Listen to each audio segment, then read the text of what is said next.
Hi everyone, আজকে যাব বর্দার বাড়ি, তাই একটু রেডি হয়ে নিচ্ছি।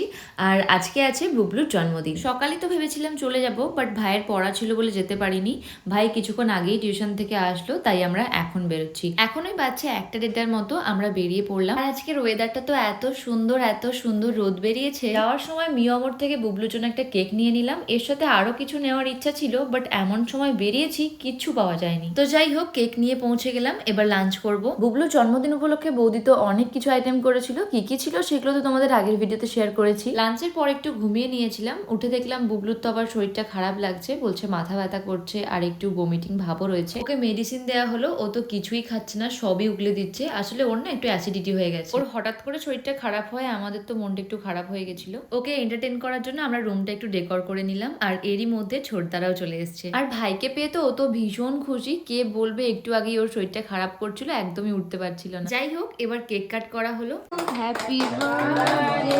কেক কাট করার পর আমরা সবাই ওকে একটু একটু করে খাইয়ে দিলাম, আর আমরাও নিয়ে নিয়েছিলাম। কেকটার টেস্ট তো দারুণ ছিল, সবারই বেশ ভালো লেগেছে। কেকটা খাওয়ার পর আমরা সবাই মিলে একটু গল্প করলাম, তারপর ডিনারটাও করে নিলাম। আর এটা হচ্ছে নেক্সট মর্নিং। আমি সকালবেলা ফ্রেশ হয়ে একটু চা বিস্কিট খাচ্ছিলাম, আর ঠিক তখনই আমার দুই শান্ত ভাইপো করে দিল একটা ব্লান্ডার। ওরা বল খেলতে খেলতে এমন বল ছুড়লো যে কাপ প্লেট ভেঙে সব চুরমার।